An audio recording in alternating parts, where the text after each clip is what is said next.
തുമ്പപ്പൂവും തുമ്പികളും ആണ് നമ്മുടെ ഓണാഘോഷ തീം. നമ്മുടെ സുന്ദരികളായ പെൺകുട്ടികൾ മനോഹരമായി അവരുടെ അത്തപ്പൂക്കളം ഒരുക്കിയിരിക്കുന്നു.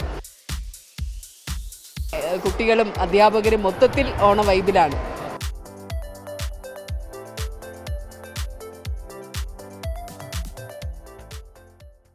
നമസ്കാരം. തലസ്ഥാനത്ത് വലിയ ഓണാഘോഷം നടക്കുന്ന പ്രധാനപ്പെട്ട സ്ഥലമാണ് കോട്ടൺ ഹിൽ സ്കൂൾ എന്ന് പറയുന്നത്. കഴിഞ്ഞ വർഷവും നമ്മൾ ഇവിടെ എത്തിയിരുന്നു. ഇത്തവണയും സമാനമായ രീതിയിൽ കോട്ടൺ ഹിൽ എത്തിയിരിക്കുകയാണ്. ഇവിടെ ടീച്ചർമാരുണ്ട്, HM ഉണ്ട്, പ്രിൻസിപ്പാളുണ്ട്. അവരോട് തന്നെ ചോദിക്കാം. വലിയ ഓണം വൈബിലാണ് ഉള്ളത്. മാഡം എന്താണ്? എൻ്റെ പേര് ഗ്രീഷ്മ. ഞാൻ കോട്ടൺ ഹിൽ സ്കൂളിലെ പ്രിൻസിപ്പലാണ്. ഇന്ന് ഞങ്ങളുടെ ഓണാഘോഷമാണ്. തുമ്പികളും തുമ്പപ്പൂക്കളും ആണ് നമ്മുടെ തുമ്പപ്പൂവും തുമ്പികളും ആണ് നമ്മുടെ ഓണാഘോഷ തീം. വളരെ വന്നപ്പോൾ കണ്ടല്ലോ, ഫുൾ വൈബാണ്, ഓണ വൈബാണ് ഇവിടെ മൊത്തം. നമ്മുടെ സുന്ദരികളായ പെൺകുട്ടികൾ മനോഹരമായി അവരുടെ അത്തപ്പൂക്കളം ഒരുക്കിയിരിക്കുന്നു. ഒരു ഭാഗത്ത് ഗ്രൗണ്ടിൽ വടംവലി മത്സരം നടക്കുന്നുണ്ട്, അതുപോലെ ഉറിയടിയുണ്ട്. വിവിധങ്ങളായ അവരുടെ മത്സരങ്ങൾ അവർക്കായിട്ട് അറേഞ്ച് ചെയ്തിട്ടുണ്ട്. മുഴുവൻ 3000-ഓളം കുട്ടികൾക്ക് ഓണസദ്യ അറേഞ്ച് ചെയ്തിരിക്കുന്നു. അങ്ങനെ മൊത്തം ഓണ വൈബാണ്. തിരുവാതിരയുണ്ട്, പല ഡാൻസുകൾ, ഓണപ്പാട്ട്, അങ്ങനെ കുട്ടികളും അധ്യാപകരും മൊത്തത്തിൽ ഓണ വൈബിലാണ്. അതായത് ഒരു ദിവസം മുഴുവനായി നീണ്ടു നിൽക്കുന്ന ഒരു ദിവസം മുഴുവനായിട്ട് നമ്മളുടെ ഓണാഘോഷമാണ്. അത്തപ്പൂക്കളം മത്സരമാണ്, ഓരോ ക്ലാസ് വൈസ് മത്സരമാണ് നടക്കുന്നത്. അതിൻ്റെ ഇത് കഴിഞ്ഞു, വാല്യൂഷൻ കഴിഞ്ഞു. അതിൻ്റെ റിസൾട്ട് ഇപ്പോൾ പ്രഖ്യാപിക്കുന്നതാണ്. ആ ക്ലാസ്സുകളിൽ അവർക്കൊരു സമ്മാനവും കൊടുക്കുന്നുണ്ട്.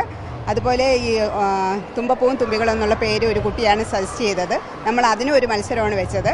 പിന്നെ പല രീതിയിലുള്ള ഓണക്കളികൾ നടക്കുന്നുണ്ട്, പല സെക്ഷനിലായിട്ട് നടക്കുന്നുണ്ട്. അതുപോലെ ഈ 2800 കുട്ടികൾക്കും ഓണസദ്യ, ഇതിനെല്ലാം സഹായിക്കാനായിട്ട് എല്ലാവരും നമ്മളുടെ കൂടെ ഉണ്ടായിരുന്നു. ഒത്തിരി നല്ല മനസ്സുള്ള ആൾക്കാർ, നമുക്ക് സ്പോൺസേഴ്സ് ഉണ്ടായിരുന്നു. കുറച്ച് പൈസയൊക്കെ അങ്ങനെയാണ് നമുക്ക് സ്വരൂപിക്കാൻ. ഈ സദ്യ എങ്ങനെയാണ് ഒരുക്കുന്നത്? എങ്ങനെയാണ് നിങ്ങൾ തന്നെ അറേഞ്ച് ചെയ്യുന്നത്? എങ്ങനെയാണ് ഇവിടെ ഉണ്ടാക്കുന്നത്? ഇവിടെ സ്കൂളിൽ തന്നെ ഇന്നലെ രാത്രി മുതൽ അതിൻ്റെ ഒരുക്കങ്ങളായിരുന്നു. നമ്മളൊരു കാറ്ററിംഗ്കാരന് ആക്കിയാണ് ഇത് ചെയ്യിക്കുന്നത്. അതിൻ്റെ രണ്ടാമത്തെ പന്തി ഇപ്പം നടന്നുകൊണ്ടിരിക്കുന്നു, കുട്ടികൾക്കുള്ള ഓണസദ്യയുടെ. ബാക്കി ഗീതരിച്ചിരുന്നു. പൈസയൊക്കെ എങ്ങനെയാണ് മാഡം? നമ്മൾ ഓണസദ്യ ഇവിടെ തന്നെ ക്യാമറയുടെ സർവൈലൻസിൽ നമ്മൾ ഓണസദ്യ സ്കൂളിൽ തന്നെ തയ്യാറാക്കുകയാണ് ചെയ്യുന്നത്. പൈസ പല വിധത്തിലൂടെ നമ്മൾ കണ്ടെത്തി. കുട്ടികളുടെ കോൺട്രിബ്യൂഷൻ ഉണ്ടായിരുന്നു, രക്ഷിതാക്കളുടെ കോൺട്രിബ്യൂഷൻ ഉണ്ടായിരുന്നു, അധ്യാപകരുടെ കോൺട്രിബ്യൂഷൻ, അതുപോലെ ഇവിടെ സർവീസിലുണ്ടായിട്ട് റിട്ടയറായി പോയ അധ്യാപകർ, പൂർവ്വ വിദ്യാർത്ഥികൾ, പിന്നെ വിവിധങ്ങളായ വ്യാപാരി വ്യവസായികൾ, അങ്ങനെ സമൂഹത്തിൽ സ്കൂളിന് വേണ്ടി കാര്യങ്ങൾ ചെയ്യണം എന്ന് ഉദ്ദേശിക്കുന്ന പല ആൾക്കാരുടെയും സന്മനസ്സുള്ള ഒരുപാട് പേരുടെ സഹായത്തോടു കൂടെയാണ് നമ്മൾ 3000 കുട്ടികൾക്ക് ഈ ഓണസദ്യ അറേഞ്ച് ചെയ്യുന്നത്. അതായത് ഈ 3000 കുട്ടികൾക്ക് സദ്യ ഒരുക്കുക എന്ന ഒരു ശ്രമകരമായ കാര്യം തന്നെയാണ്. അതെ, സദ്യ എല്ലാ കുട്ടികൾക്കും സദ്യ എന്നുള്ളത് പിന്നെ വിരളമായിട്ട് നടക്കുന്ന ഒരു കാര്യമാണ്. അത് നടത്തിയെടുക്കുന്നതിന് വേണ്ടി നേരത്തെ തന്നെ 1 മാസം മുമ്പ് തന്നെ അതിനു വേണ്ടി പ്ലാനിങ് ചെയ്തു. എങ്ങനെയാണ് വേണ്ടത്, എന്തൊക്കെയാണ് വേണ്ടതെന്നുള്ള കാര്യങ്ങൾ, അതിന് വേണ്ട ചിലവുകൾ എത്രയാണെന്ന് കണക്കാക്കി അതിനുവേണ്ടി നമ്മൾ ഒരുപാട് കുട്ടികളുടെ കോൺട്രിബ്യൂഷനും ടീച്ചേഴ്സിൻ്റെയും സുമനസ്സുകളുടെ കോൺട്രിബ്യൂഷൻസുമാണ് നമ്മളിതിന് സഹായിച്ചത്. ഈ വർഷത്തെ ഓണം ഗംഭീരമായിട്ട് ആഘോഷിക്കാൻ നമുക്ക് സാധിച്ചു. എല്ലാവർക്കും സന്തോഷവും സമാധാനവും ഐശ്വര്യവും ഉണ്ടാകും. എൻ്റെ പേര് ഗീത, ഞാൻ HM ആണ്. ജീന. ഒരു ചോദ്യം കൂടെ. അതായത് കഴിഞ്ഞ വർഷം ഓണാഘോഷം നടന്നപ്പോൾ ഞാനിവിടെ വന്നിരുന്നു. അപ്പോൾ എനിക്ക് തോന്നുന്നു കുട്ടികളുടെ കയ്യിൽ നിന്ന് ഉൾപ്പെടെ ഈ പച്ചക്കറികളും സാമഗ്രികളൊക്കെ കളക്ട് ചെയ്തിരുന്നു. ഇത്തവണ കലവറ, കഴിഞ്ഞ 2 വർഷങ്ങളിലും നമ്മൾ കലവറ നിറയ്ക്കലൊരു ആഘോഷ പരിപാടിയായിട്ട് തന്നെ ചെയ്തു. ഇത്തവണ കലവറ നിറയ്ക്കൽ ചെയ്തിട്ടില്ല. കാരണം പരീക്ഷയുടെയൊക്കെ തിരക്കായപ്പോഴത്തേക്ക് കുട്ടികൾക്ക് അതിൽ പാർട്ടിസിപ്പേറ്റ് ചെയ്യാൻ കുറച്ച് ബുദ്ധിമുട്ടായി. പിന്നെ ഒരാഴ്ചയ്ക്ക് മുന്നേയൊക്കെ സാധനങ്ങൾ വരുമ്പോഴത്തേക്ക് കേടാവാൻ, പച്ചക്കറികളാകുമ്പോഴത്തേക്ക് കേടാവാനുള്ള സാധ്യതയുണ്ടല്ലോ. അപ്പോൾ നമുക്ക് ആവശ്യമുള്ള സാധനങ്ങൾ ഇത്തവണ നേരിട്ട് വാങ്ങുകയാണ് ചെയ്തത്. ഇനി നമ്മളിപ്പോൾ ഇങ്ങനെയുള്ള ആഘോഷങ്ങൾ കാണാത്തതാണ്. നമ്മൾ എന്തെങ്കിലും ഇങ്ങനെയുള്ള ആഘോഷ പരിപാടികൾ നടക്കുമ്പോൾ കാറ്ററിംഗുകാരെ ഏൽപ്പിച്ച് അവിടെ നിന്ന് സാധനങ്ങൾ കൊണ്ടുവരുന്നതാണ്, നമ്മൾ വിഭവങ്ങൾ അങ്ങനെ കൊണ്ടുവരുന്നതാണ് നമ്മൾ കാണാറുള്ളത്. പക്ഷേ ഇവിടെ ഇപ്പോൾ അങ്ങനെയല്ല. നമ്മൾ ഈ പണ്ട് നമ്മുടെ കുട്ടിക്കാലത്ത് കല്യാണ വീടുകളിൽ നമ്മൾ കാണുന്നത് പോലെയുള്ള ഒരു അറേഞ്ച്മെൻറ്റ്സാണ് നമ്മുടെ സ്കൂളിൽ ഇത്തവണ നടത്തുന്നത്. ഇവിടെ തന്നെ പച്ചക്കറികളും മറ്റുള്ള സാധനങ്ങളും ഒക്കെ കൊണ്ടുവന്ന് പാചകം ചെയ്യുക, ആ ഒരു വൈബെന്ന് പറയുന്നത് വേറെയാണ്. അപ്പോൾ അത്തരത്തിലുള്ളൊരു അതുപോലെ എനിക്ക് ഇന്നലെ രാത്രി വരാൻ പറ്റിയില്ല.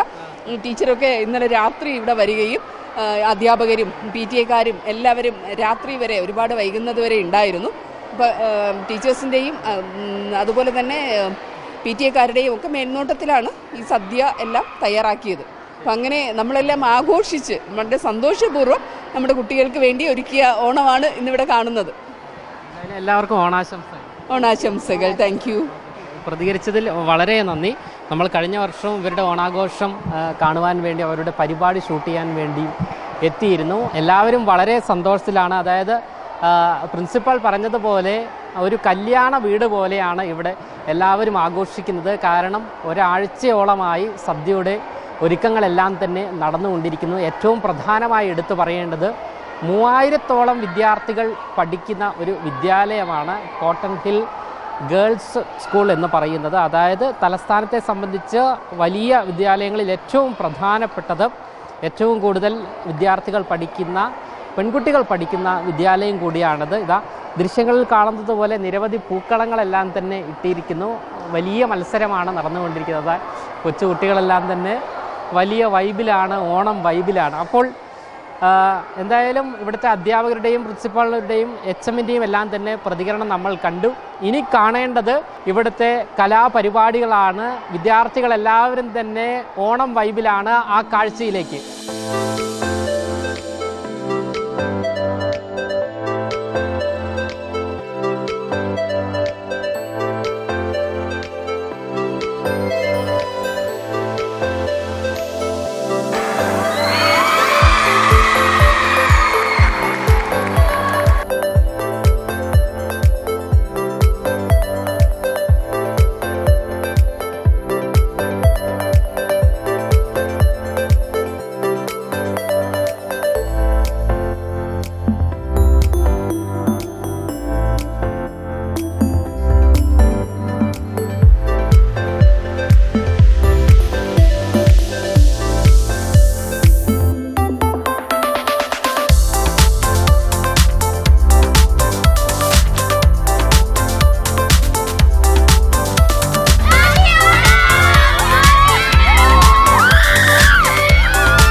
നേരത്തെ നമ്മളോട് പ്രിൻസിപ്പൾ പറഞ്ഞതുപോലെ ഏകദേശം 3000-ലധികം വരുന്ന വിദ്യാർത്ഥികൾക്കാണ് ഈ സദ്യ ഒരുക്കിയിരിക്കുന്നത്. ഏറെ ശ്രമകരമായ പ്രവൃത്തിയായിരുന്നു എന്നാണ് പ്രിൻസിപ്പാൾ നമ്മളോട് വ്യക്തമാക്കിയിരിക്കുന്നത്. എന്തായാലും ദൃശ്യങ്ങളാണിത്. വലിയ പന്തലാണ് ഒരുക്കിയിരിക്കുന്നത്. വിദ്യാർത്ഥികളെല്ലാവരും തന്നെ വളരെ സന്തോഷത്തിൽ നിരവധി വിഭവങ്ങളോട് കൂടിയ സദ്യ എങ്ങനെയുണ്ടായിരുന്നു? കൊള്ളാം, നല്ല രസമാണ്. എത്ര ക്ലാസ്സിലാണ് പഠിക്കുന്നത്? +2. ഫുള്ള് ഓണം മൂടാണ്, നല്ല മൂടം. ഇതാണ് വിദ്യാർത്ഥികളുടെ പ്രതികരണം. എല്ലാവരും സദ്യ കഴിക്കുകയാണ്. അപ്പോൾ നമ്മൾ ആരെയും ഡിസ്റ്റർബ് ചെയ്ത ഒരു കൊച്ചുമോള്. എന്താ പേരെന്താ? ഗൗരി സുരേഷ്. ഗൗരി എത്രയല്ല പഠിക്കുന്നത്? 8ല്. സദ്യ കൊള്ളാമോ? 8ലാണോ? തമലം. സദ്യ സദ്യ സൂപ്പറാണ്. കൊള്ളാം. എത്ര വിഭവങ്ങളുണ്ട്, എണ്ണി നോക്കിയോ? ഇല്ല, അങ്ങ് ഓക്കെ. പേരെന്തേരെന്ന് പറഞ്ഞേ? ഗൗരി. ഗൗരി 8ാം ക്ലാസ്സിലാണ് പഠിക്കുന്നത്. സദ്യയുടെ വിഭവങ്ങൾ എത്രയുണ്ട് എന്നൊന്നും എണ്ണി നോക്കിയില്ല. അങ്ങോട്ട് കാച്ചി എന്നാണ് ഗൗരി പറയുന്നത്. എന്തായാലും സദ്യ സൂപ്പറാണ് എന്നാണ് പറയുന്നത്. വളരെ പണിപ്പെട്ടുകൊണ്ട് ഏറെ ശ്രമകരമായി സ്കൂളിലെ വിദ്യാർത്ഥികളും അധ്യാപകരും PTA അംഗങ്ങളും എല്ലാവരും തന്നെ ഒത്തുചേർന്ന് നടപ്പിലാക്കിയ വലിയൊരു സദ്യ. കഴിഞ്ഞ വർഷവും നമ്മളിവിടെ വന്നിരുന്നു. അപ്പോൾ സദ്യയ്ക്ക് വേണ്ട സാധനങ്ങളെല്ലാം തന്നെ ഒരുക്കിയിരുന്നത് വിദ്യാർത്ഥികളും PTA അംഗങ്ങളും അതുകൂടാതെ അധ്യാപകരും ഒന്നിച്ചായിരുന്നു. അതായത് അവരവരുടെ വീടുകളിൽ നിന്നും കൊണ്ടുവരാവുന്ന എല്ലാ വിഭവങ്ങളും കൊണ്ടുവന്നും അത്തരത്തിലായിരുന്നു സദ്യ ഒരുക്കിയിരുന്നത്. ഇപ്രാവശ്യം വ്യത്യസ്തമായ രീതിയിലുള്ള സദ്യവട്ടങ്ങളെല്ലാം തന്നെ ഒരുക്കി ഏറെ പ്രിയമോടുകൂടി. എന്തായാലും വളരെ സന്തോഷം നൽകുന്ന കാഴ്ചയാണ്. നേരത്തെ പറഞ്ഞതുപോലെ ഇക്കഴിഞ്ഞ വർഷവും നമ്മളിവിടെ വന്നിരുന്നു. സമാനമായ രീതിയിൽ ഈ പരിപാടിയുടെ പ്രധാന സംഘാടകൻ നമ്മളെ ഇങ്ങോട്ട് വിളിച്ചു വരുത്തുന്ന എന്തായാലും പ്രദീപ് മാഷാണ്. പ്രദീപ് മാഷ് വിളിച്ചിട്ടാണ് നമ്മളിങ്ങോട്ട് വരുന്നത്. എന്തായാലും വലിയ ആഘോഷത്തിലാണ്, ആവേശത്തിലാണ് 2026 ഈ ഓണാഘോഷവും. ക്യാമറമാൻ ആഷിക്കിനൊപ്പം അമൽ രുദ്ര, മറുനാടൻ മലയാളി, തിരുവനന്തപുരം.